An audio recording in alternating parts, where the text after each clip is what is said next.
The idea of this presentation is to do a little trip through history and to try to understand a little bit more about Catalonia, what's Catalonia, and what's going to happen in the next few months. I think the presentation is going to last about 30-40 minutes. Please feel free to ask any questions while I'm doing the presentation, and I will answer them accordingly. And without further hesitation, I'm going to start the presentation. And I'm also wondering, and you can answer that on the chat, what do you know about Spain, or if you have been to Catalonia. I'm going to pause the video, and I'm going to start reading the presentation. Well, so as I said, we're going to do a historical and political introduction to Catalonia. The table of contents is the following. We're going to talk about key data of Catalonia, Spain. We're going to go to the historical highlights, particularly those historical highlights that are important for Catalonian nationalism. Then we're going to talk about the Constitution, Spanish Constitution, and the Statute, which is the regional law.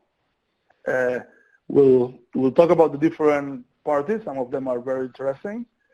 And then we'll review the event happened in the last 3 months. And then we'll talk about the next elections, which are on December 21st, just around the corner. Well, to begin is to say that Spain is a very modern and decentralized country. It's a parliamentary democracy and a constitutional monarchy. The king usually doesn't play a big role, but as we saw recently in Spain when he spoke on TV, the king played a big role. Spain is divided in 17 autonomous governments, autonomous communities we call them, and each community is like a state in the US, has a different level of powers.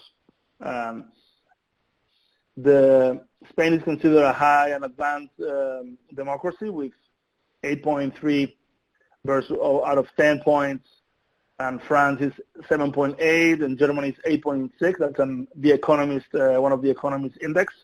It also has a very advanced one of the highest political and civil rights by the Freedom House with 95%. Is the 14th or 19th economy, depending on the type of, if it's purchasing power or nominal or whatnot. It has a high level of life expectancy, 82, and of course it has the world's best soccer league. And as you see in the map, not only you can see the flags of the different autonomies, but also the main soccer teams. And it's relevant because in Barcelona, many people say that if we become independent, we will have to leave the Spanish Liga, and that's certainly a deterrent because we want to be there. So Spain, Catalonia has the size of the state of Maryland, more or less, an economy similar to Denmark, one of the highest GDP per capita in Spain. In relation to Spain, it's only 6.3 of the Spanish state, but has 16% of the population, and almost 25% of all tourists that come to Spain, they just cross the border from France into Spain. And also exports, it's a very export-oriented economy. 25% of its economy go to exports. And in terms of foreign direct investment into Catalonia, they take almost 30% of all the direct investment in Spain. So it's an attractive location within Spain. And in fact, Catalonia has probably the highest, with Madrid and the Basque Country, GDP per capita of almost 30,000 euros. And as you see, there's an imbalance within Spain, that some regions have a a higher GDP per capita than others. And that has been, in fact, a cause of concern for Spain, because one of the issues that has been fueling this secession movement is the idea that Catalonia pays a lot of taxes to the common pot, to Madrid, to be distributed between the regions, but we do not get back as much as we should, as much as they should. And the topic, Spain rob us, Spain steals our sweat, our work, has been a paradigm used by some politicians in Catalonia to steer nationalism. The 2008 crisis was affected Spain strongly, but it affected everyone. No? Social cuts have to be done. We have a question here. I think it's a good question. Since Madrid has a higher GDP, shouldn't they be in the same position? Well, it's a good question. And in fact, some people in Madrid are not too happy, no? But I think overall they say, okay, I understand that because I am the capital, or because the term specific industrial policies have been favoring some parts of Spain versus others, it's okay to have a solidarity between the regions. No? And of course, Catalonia has had because that's not the only issue of Catalonia, this fact. No, that's what has been fueling the independence, but it's not the only issue. And some of people in Madrid are complaining, but in general, and also in Catalonia, great deal of people think it's okay to finance or to help somebody that hasn't had the same GDP per capita. No? And also very important, it's not the region that is paying this money. It's not the region it's not Catalonia that's transferring money to the common pot. It's individuals. It's at the individual level that you're being taxed. So Catalonia is not being taxed. Madrid is not being taxed. Extremadura is not being taxed. It depends on the wealth of the individual. And I for Catalonians nationalists, history is very, very important. No? It's a way to say that, hey, because the history, I have the right to be an independent. No? And when I was in the Yugoslavia some years ago, every time I talked to somebody and wanted to understand a little bit the situation, he went back almost 3,000 years ago, and I thought I was going to do this here, but in a very summarized way. And of course, Catalonia has a long history. And we had the Romans coming to Spain on the 2nd century BC. Romans entered through the north of Spain on the Mediterranean, in fact by Catalonia, and they called that region was called Hispania. Then they created, through the path of time, they created different regions. And there eventually was España Citerior and then España Ulterior. España Citerior was like the Catalonia, which was the nearby España, and España from far away was most of the rest of Spain. Then we had the Visigoths Invasions, which people in Spain felt it was a continuation of Hispania. And then in the year 712, we have the Muslim invasion that finishes Spain. At least that was the feeling at the time, that Spain had been destroyed. What happened was that all the north of Spain became few kingdoms, independent kingdoms, began to fight back to reconquer Spain. Catalonia was called something called the Hispanic Mark, which was like a buffer kingdom between France and the Muslims. and eventually those counts and different nobility that is where it is now Catalonia and Aragon became joined forces together through family marriages mostly, and the Kingdom of Aragon was created. Aragon is right now it's another autonomous community to the west of Catalonia. And through that process, Barcelona became one of the bridgeheads for the expansion in the Mediterranean of the Kingdom of Aragon, and Ferdinand of Aragon and Isabella of Castile eventually they married, and they created a single monarchy for Spain, something called the Monarchia Hispanica. Throughout, since the fall of Spain to the Muslim invasion, there was always a sense of recreating the Hispania, the Roman single unity.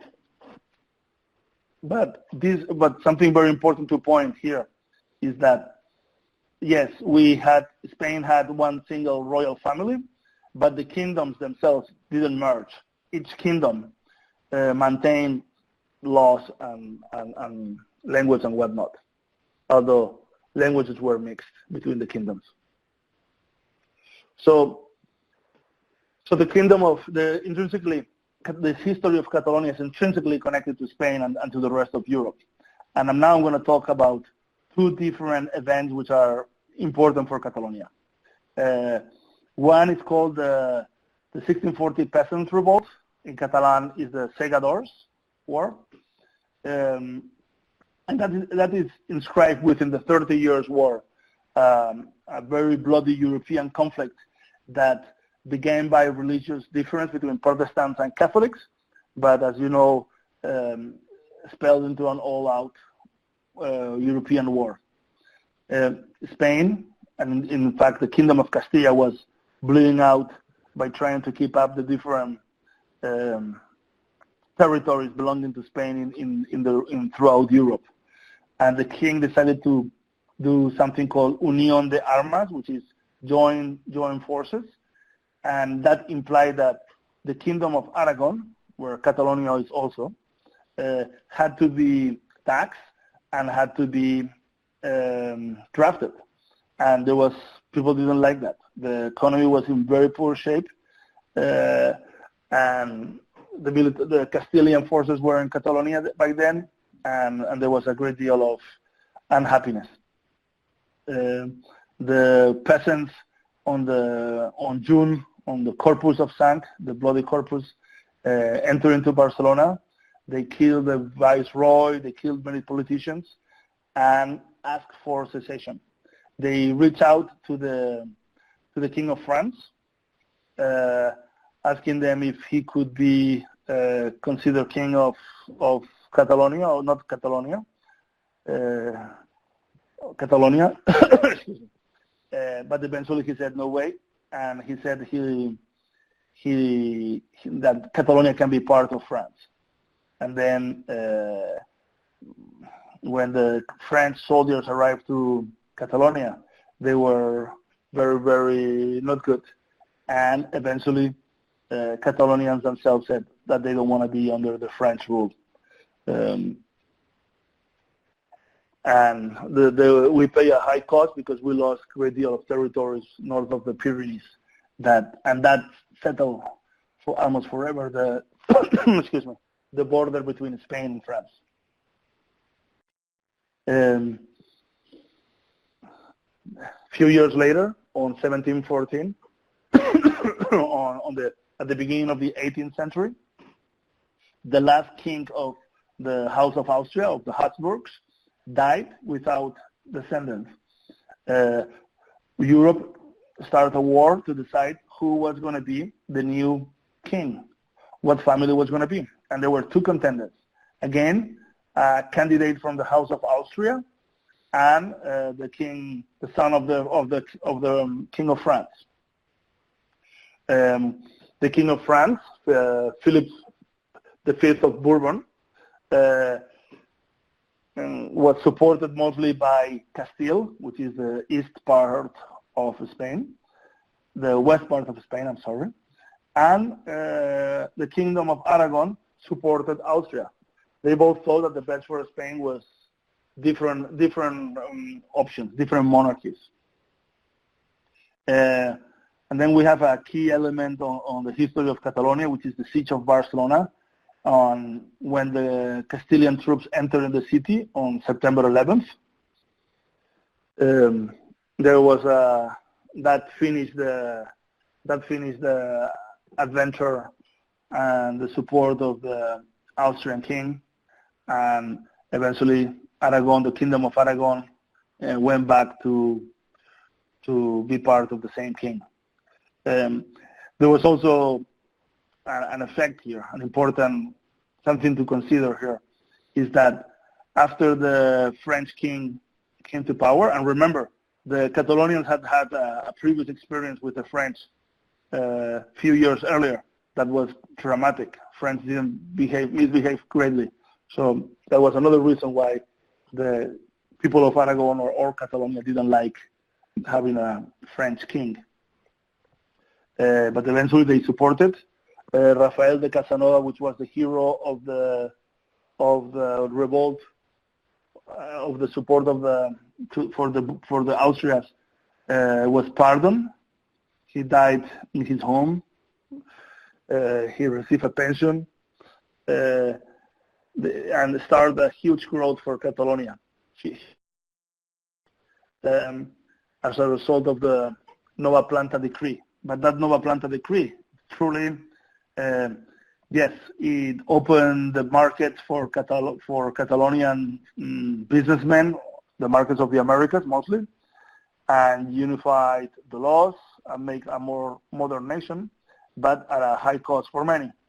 For example, all the laws of Aragon were lost.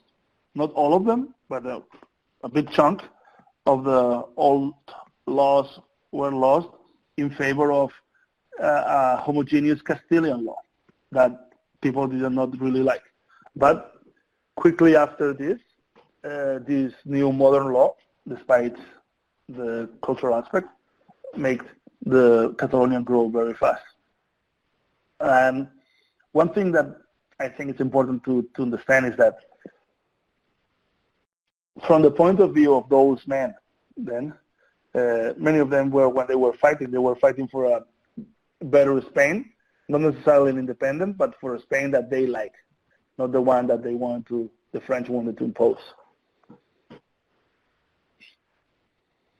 Quickly after, we have at the early 19th century, the French invaded again Spain, and the Spanish resistance was very fierce.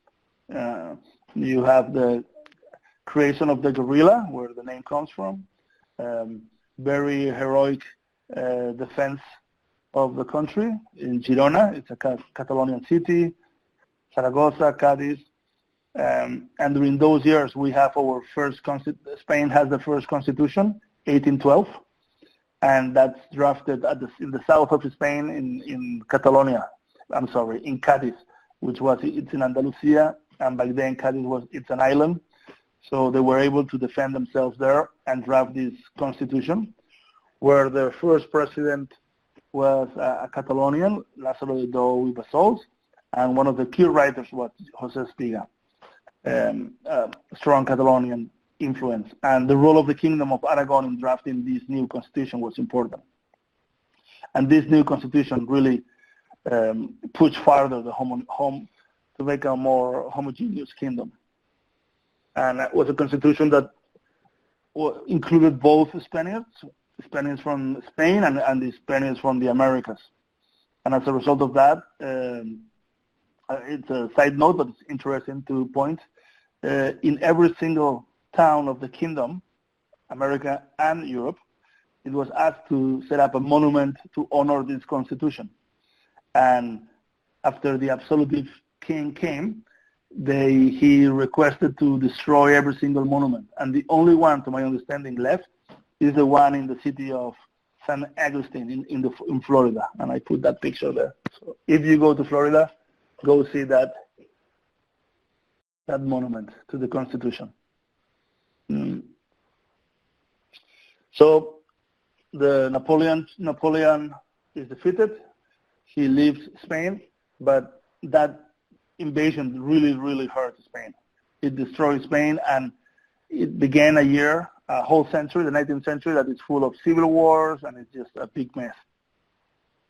And at the same time, you have, which is very important for the topic that we're discussing here, you have the expansion of German Romanticism in Spain and in Catalonia. And as you may know, Romanticism brought back the history of the Middle Ages. There was they wanted to make the Middle Ages as an ideal time for Europe. And also the rebirth of the language, of the Catalonian language. And that is where the modern Catalonian nationalism is born. And that had a point that it was almost a no-return point. It was the 1892 Spanish-American War, where Spain lost most of the colonies that had left, the Philippines, Cuba, Dominica, and a few other islands. And Spain began again a process of economical disease, and many people in Catalonia, not many people, few people in Catalonia, began to think, well, we just don't want to be here. Spain is a bad deal. In lieu of that, you have people like President Wilson expanding the idea of self-determination with his 14 points and whatnot.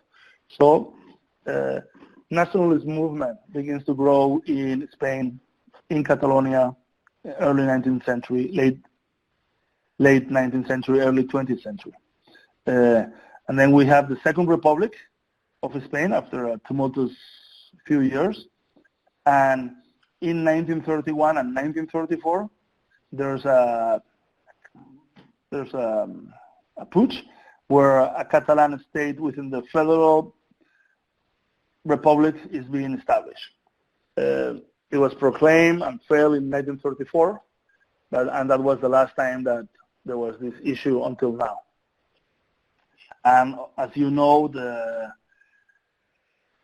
Spanish Republic led to the Spanish Civil War. It was a very bloody war right before the World War II that prevented Spain from participating fully.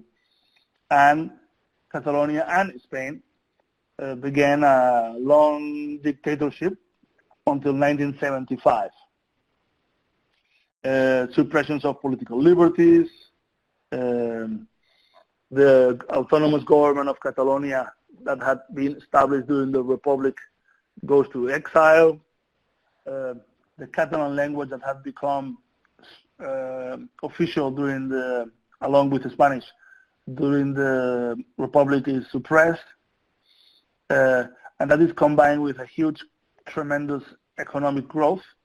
And many people for a while forget about this nationalist movement. Who was the one who triggered economic growth of the new laws? Well, the economic growth was triggered by Spain with their economic policies of investment, particularly favoring three regions in Spain. One was Catalonia, Madrid, and the Basque Country. Those were the regions that were mostly favored. There was a policy of high tariffs, so that favoring the businessmen of Catalonia, at the cost of other businessmen that were not benefited by free trade.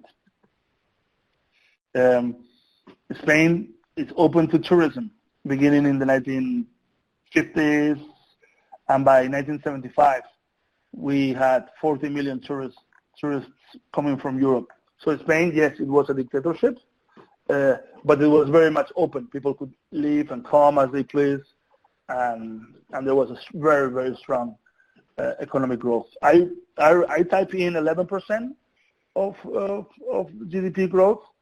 It's something in my memory. I need to double check this number, but it was something completely insane. And eventually, in 1975, Franco dies, and a new constitution is drafted.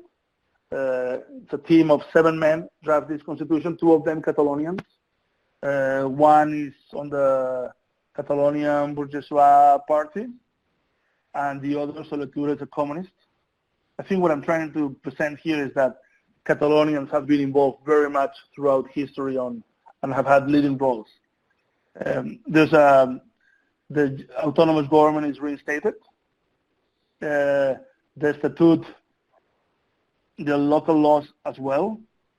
The Spanish Constitution, it's approved in 1978 with 91% of the votes of Catalonians. So very, very much supported. And it's this constitution is very modern, very progressive. Article 1 says that the national sovereignty of Spain beholds on the Spanish people, but at the same time recognizes the rights of the autonomies and nationalities and regions to have their own laws and under the principles of solidarity. And it's a constitution that is very progressive and allows the possibility of secession, but which is rare because not that many constitutions allow that. I think in Europe, I think only Luxembourg, Liechtenstein here, but not good. But if you want to do a change, you need at least 2/3 of the chamber of the House, of the Spanish House, to do amendments on the Constitution for allowing for secession or a referendum.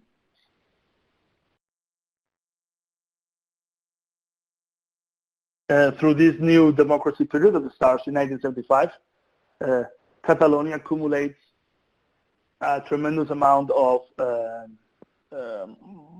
state responsibilities, to the point that the state of Spain has very little presence. The state of Spain is represented by the autonomous government. Education, culture, TVs, radios, healthcare, police, ports, export promotion, agencies, labor, anything you can imagine. So there's not that much room for further decentralization.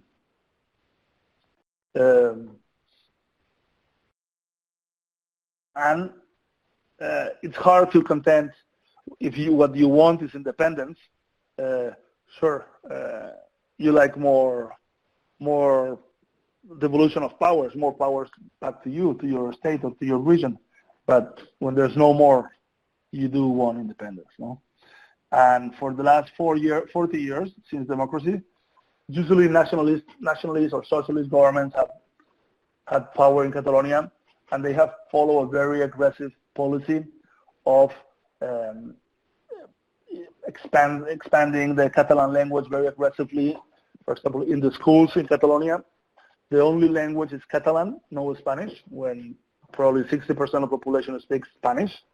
There's, I think, 2 hours a week where you can speak Spanish in the school, when teachers can teach Spanish, but it's usually not fulfilled.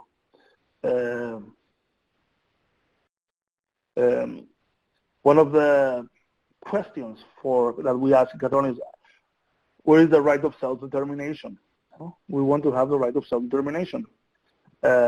We speak a different language, sure, but this UN right of self-determination is more focused on what a colony is: a foreign military invasion, occupation, systematic violation of human rights. Is that what Catalonia has? Many people would think so, particularly if you are independentist, but others do not think so. One of the issues of Europe is that there are about 200 languages spoken in Europe, and Europe fears that if each territory that has an independent language becomes independent, it can be a big mess. Catalonia itself has 3 different languages, official languages. One of the were there any human rights violation by the Spanish in Catalonia? Well, as I said, I mean, Spain has one of the highest records on human rights respectfulness, no? So it doesn't seem to happen, this, at least from the international community. They do not see Spain as a human rights violator. And one of the questions that many of my secessionist friends ask is, we just want to know. We just want to know via referendum if the majority wants to be independent or not. The problem is that the Constitution doesn't allow for this referendum. And on the other hand, in the last 6 years, Catalonia has had, I think, about 5 elections. 5 elections where it's outlined in the Constitution a part can succeed. No, it's not outlined that a part can succeed. It's not outlined, but you could change it through legal means. Unlike most of other nations in Europe where you are specifically not allowed to secede. In Spain, you could secede, but you have to do it legally. And that was not the case. Why won't they allow it? Oh, they allow it, but it's hard. You have to have a minimum amount of votes in Congress to allow for a referendum. And in fact, we had in Catalonia, a few years ago, we had a referendum, and the government said it's not binding, but there was a big effort to do this referendum before the one we just had. And after that referendum, there were elections, and they were called plebiscite elections. And Together for Yes, that we'll see in a little bit, they got 47.8% of the votes. So it doesn't seem to be a majority of the people in Catalonia wishing to become independent.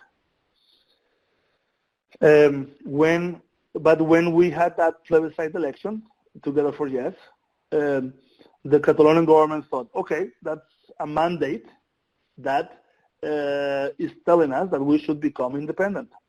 So we're just going to become independent. No referendum or anything. That's the plebiscite. Somewhere along the lines, they got cold feet, and they said, okay, we have to do a referendum again. And that's what happened on September 6th and 7th of this year, 2017, that this 47.8% of the votes, which in terms of seats in the Catalonian Congress are a majority, felt that they were empowered to establish a transition law to have a referendum on October 1st. The opposition was very upset because in the Catalonian regional, in the Spain's Congress, you have to do that first in Spain because the article of the Constitution says that the sovereignty of Spain relies on the Spanish people, and the seat of the Spanish people is in the General Congress in Madrid. And sorry to digress here, I was answering the question. In September 6th and 7th, there was this new transition law and a referendum. And the problem is that if you want to change any substantial in the Catalonian parliament, you need 2/3 of the votes. And this one, they did it with a much lower threshold. They get rid of the Spanish Constitution and our local regional laws, and they merge against the opinion of the legal service of the chamber, of the two main parties, and whatnot. One example that I have is that, say, Texas, I don't know if any of you is from Texas, you get 51% of the seats, but only 48% of the votes. The two main parties in Texas, Republicans and Democrats, are against that. The Constitutional Commission in the Texas House is against that. The Supreme Court is against independence, but you still go ahead and do a referendum. So that's a similarity. So we have a referendum on October 1st, and the referendum clearly failed. Failed because didn't have the appropriate controls. You could vote multiple times, and it failed because the Spanish state, Spanish government, did their most to block it. They went to the IT control system. They diluted, they weakened it, and everybody realized that it failed. But it was considered valid, and independence was proclaimed, or something was proclaimed. No? And many people think that it was a big mistake by Catalonian secessionists to give valid that referendum. That referendum, many argue, should have been said, okay, the nationalists should have said, well, we tried, but it didn't work because the Spanish government didn't let us have our referendum in the right order. So we cannot accept it, and we're going to do it again. But by saying yes, by giving credibility to that referendum, that I think they miss an opportunity for the future.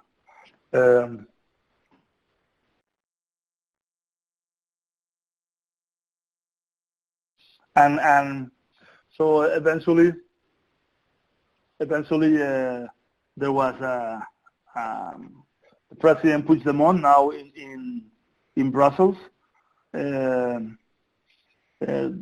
declared the independence, but in a little bit obscure way, and it led to very mass dissatisfaction among people that wanted the independence, about people that didn't want the independence, about companies. It's just a big mess.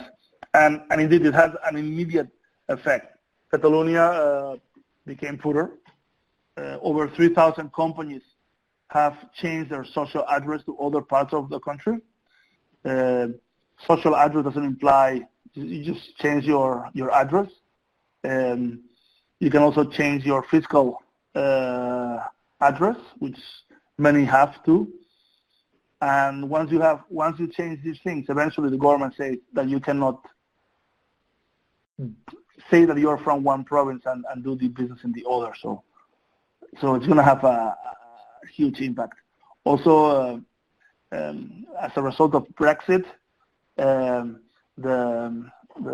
FDA of Europe, the Drug Administration of Europe that was in London, left, and Barcelona had all the chances to win. It was a staff of over 1,000 good jobs, and about 50,000 people coming every year to see that institution, and Barcelona lost it. At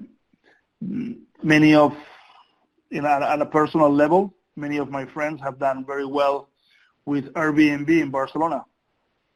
Have a few houses that they rent. Barcelona is a very highly attractive location. Tourism is at a stop. Not a lot of tourism going on. So I think these things are going to affect the next elections.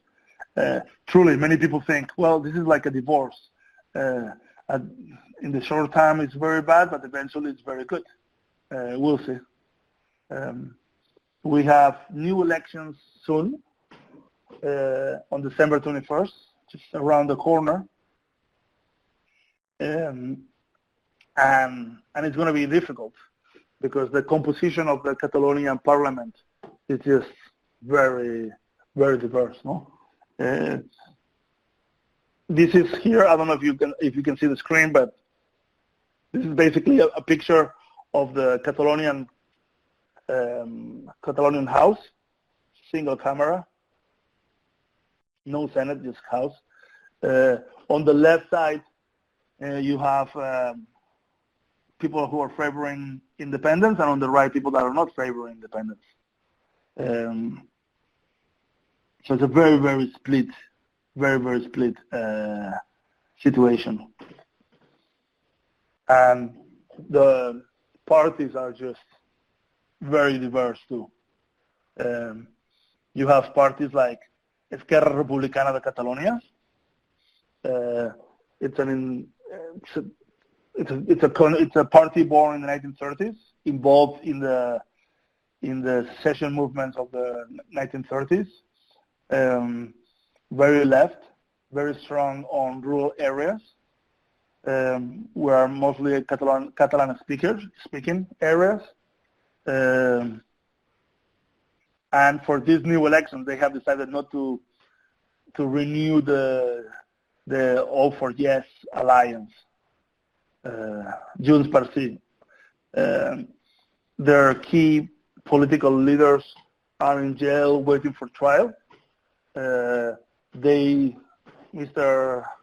Junqueras was the vice president of Catalonia. After this mess, he presented himself to the court and was arrested. And that's having also an impact right now in the new elections. La CUP,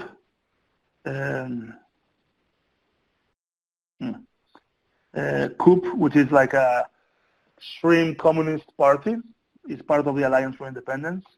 It's very assembly-driven communist type of party.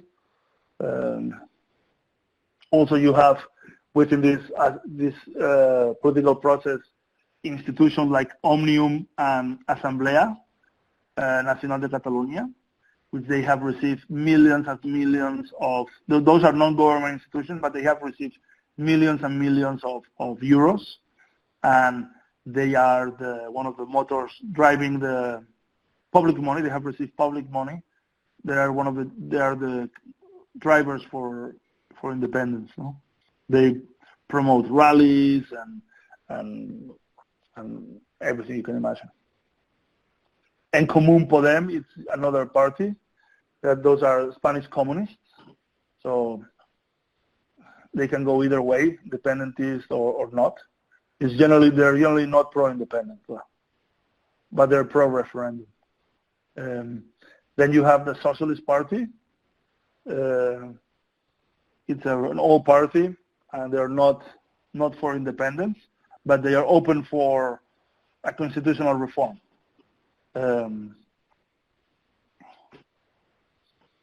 They in the past have had alliances in government. They have been in government with Esquerra Republicana, with the left, with the Catalonian left, extreme left. Then you have Partido Popular, which is the current government in Madrid.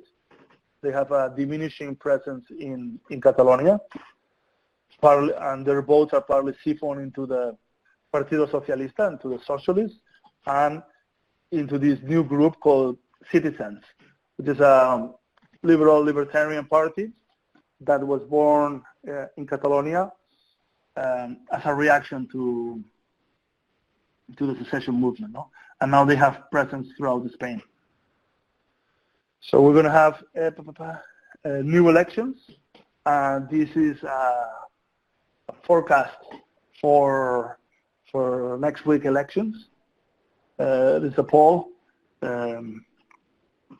So it seems it's going to be a sea change where nationalist secessionists lose the majority in Congress in the number of seats, but also, again, in the number of votes. The largest party, excuse me, the largest party, it seems, is going to be Ciudadanos, which is the Libertarian Party. Socialists on the constitutional side, which is on the right, are behind, and then Partido Popular keeps losing presence. On the left, as you can see on the under arch, there's J plus C. That was the union of these two parties, Esquerra Republicana, and this other party is Junts per Catalunya, Together for Catalonia. Together for Catalonia. I didn't have his name before, but it's a party that has been in power in Catalonia for 30 years, and they are in big trouble, and they have to change every time their name in the last few elections because they are very corrupt. They had a systemic corruption of every public work that was done in Catalonia, and many of their politicians are in jail. One opinion of many people is that this independence has also been a drive to become independent and then move away from the law and not go to jail as a result of all the corruption. So basically there's a shrinking minority in the polls of no-independentists over independentists.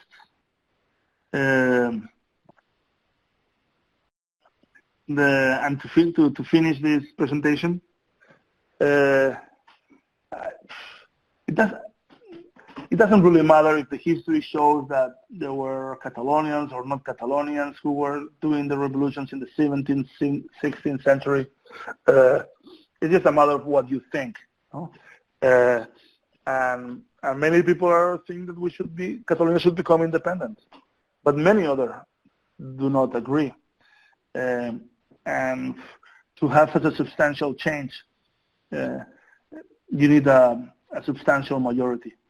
The schools, the government is very much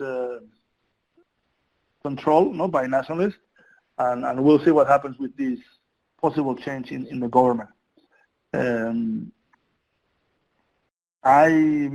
Many people think that all this secession is scary, no?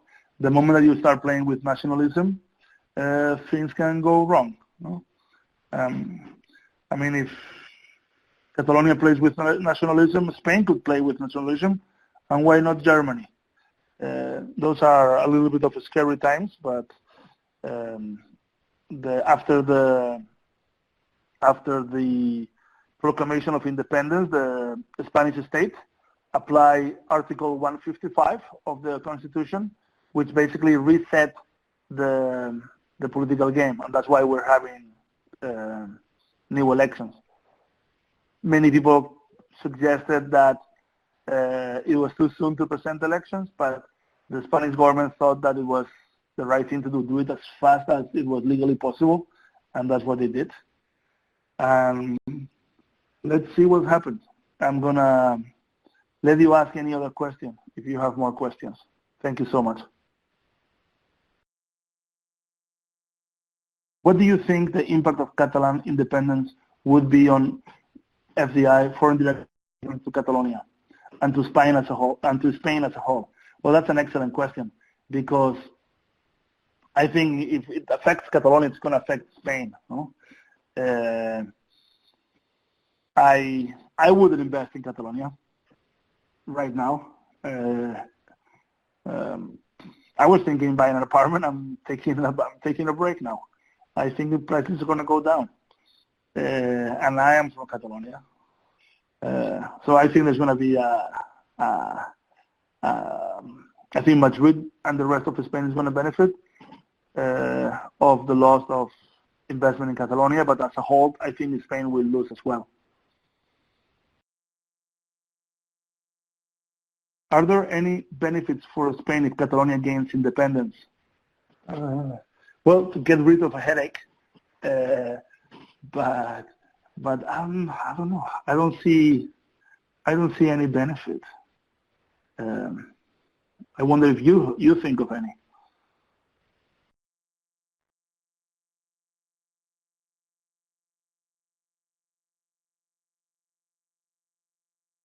Have any of you been to Barcelona before?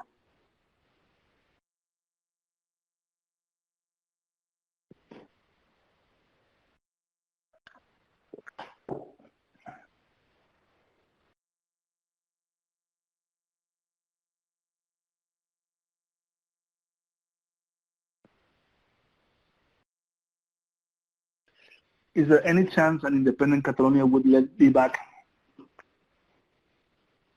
Okay. That's another excellent question. I do not think that Catalonia would be back into the European Union, partly because you need the consensus of all member countries, and Spain being a member country, I don't think would be inclined to say yes at any time soon. And as I said, all Europe has over 200 languages and nationalities, and so I think it would be first we had Scotland, now we have Catalonia. It would be a very bad signal to let Catalonia get in. No? It could lead to a multiplication of little regions and states. Within Catalonia, we have different people that would not like to be in Catalonia. Yes, I do think that Catalonian independence could trigger balkanization. Yeah, I do think so. And balkanization also not only also led to war. No, I mean let's not forget that the idea of the European Union was an idea to move away from wars, no, and from nationalism. So that, and going back to earlier question, what would be the effect of independence be on trade? I think it would be a horrible effect. I mean, first we have to think that the main trading partner of Catalonia is not France, it's not Germany, it's not Italy, is Aragon, right across the river. It's Spain, no? And if you go independent, the trade policies of Spain are set by the European Union. So even though maybe we would like to be able to trade with Catalonia, they would have to go into the least favored nation or trade standards. So that would it would make their products very expensive. In addition to having awful barriers between Spain and Catalonia. No? Why Catalonia wants independence, not Basque? Another very good question.